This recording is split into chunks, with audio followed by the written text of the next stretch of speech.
the mobility sector in Nigeria, yet another one that has so much potential. We just finished talking with the Chief Investment Officer of Investment Group, looking at the different sectors. So now we drill into tech more. As far as mobility is concerned, what are the opportunities there as well? Joining us to discuss further is Arinze Chinazom. She is the founder of AutoGirl NG. You're very welcome. Good morning to you. Thanks for joining us. Good morning. Thank you for having me. So how much potential is there in when we talk mobility, and I guess how technology has impacted it for Nigeria? So there's a huge potential in the mobility industry because, of course, everybody has to move from point A to point B. And it's a major concern for a lot of people about how they're going to move about in any African city because our transportation system is not as, developed as it is in the other sides of the world. Yeah. So right now, with the interest coming into Nigeria, there is a lot of opportunity to make the mobility sector and the transportation industry as seamless as possible for investors and people coming into the country. All right, sounds pretty optimistic. So you folks at AutoGirl, what do you do? You car rentals and jets? Yes. Is that what you do? Yes, so basically what we do is we help people monetize their vehicles on our platform. So we have 3 tiers of vehicles. We have cars, we have boats, and we have private jets. But fortunately, the cars is our segment that has more traction, more customers.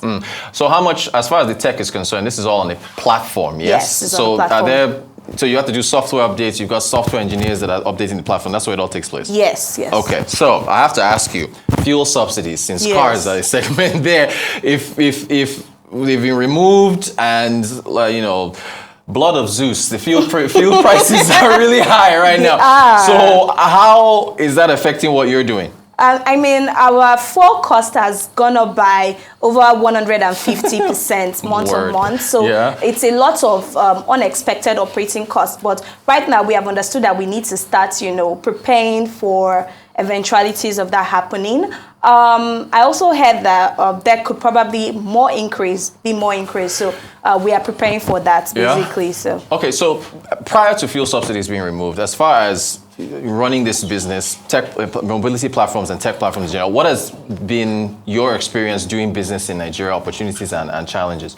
Okay, so I'm going to talk about specifically the opportunities and challenges in these mobility sectors. For challenges, my major challenge is mechanics and spare parts dealers, because we already know getting original spare parts for our vehicles has been an issue, but and then also getting reliable mechanics. But hopefully, with the rise of more technologically enabled mechanics system, hopefully that problem will be put to bed this year. So, okay, help me out. Does the inventory of the vehicle that you don't own it, right? No, we don't. Okay, so how does that work? You're a middleman or something? Yeah, so we are trying to be asset light, just like Airbnb does not own any houses. Right. We do not own any vehicles. We are just here to ensure that people monetize their vehicles and money, especially during these times when inflation is really high. Yeah. A system whereby people can earn money through vehicles that they already have, and also put Nigeria and other African countries in a good light to people coming into the country when they see that they can easily move from point A to point B with safe mobility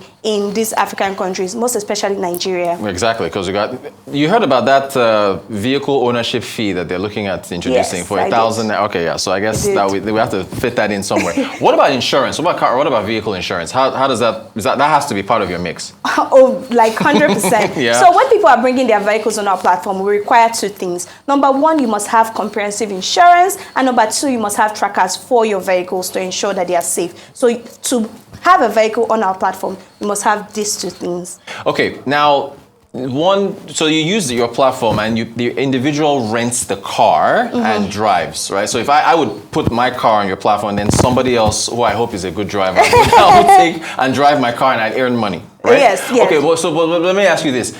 We have ride hailing, right? Where you know who the players are in the ride hailing sector. And they come with drivers. Yes.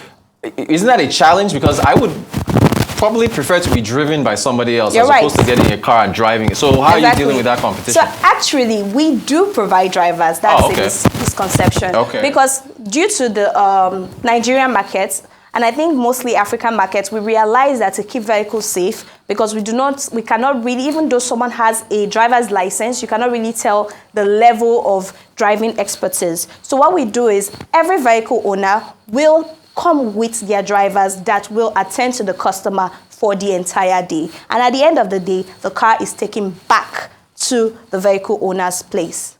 Interesting. Yeah, but then we also have a program that is a self-drive program where people can have to apply for it. So it takes some application process if you actually want to get to drive our vehicles, and it cannot be for just 1 day or 2 days. It has to be from 14 days above. Okay. Are you in any other markets outside of Lagos, any other states? Yes, we are currently in Lagos and Abuja, and we are looking to expand. That's what the last guest said about real estate. Lagos and Abuja just continue to dominate everything when it comes to these states. What about outside? If you're looking to expand there, what about outside the country? You're going to look at that? Definitely. That's why I keep on talking about African countries, because that is our market. Our market is to become the number one Airbnb of vehicle rentals in the entire Africa. So we are providing this solution for the African market, but currently we are just in the Nigerian market. Okay. We have a new administration. We've got new leadership. We're asking everybody in every sector how do you feel about the future? Are you optimistic? What's your outlook for your sector going when it's officially the end of the first half of the year now? So what's your projections? What are you seeing coming in the future? So I foresee a bit of challenge for people in the mobility sector, mostly because of this fuel subsidy removal. But I am hoping that the new administration will actually throw some light and throw some help to helping, technological companies advance faster in this regime. And of course, this will also help the general economy of Nigeria and also, help the country. So, yeah. We end on an optimistic note. Yeah, I just have to be optimistic. I'm optimistic. All right. Chinazom Arinze, founder, CEO of AutoGirl NG. Thank you so much for your time. Appreciate you coming. Thank you so much for having us.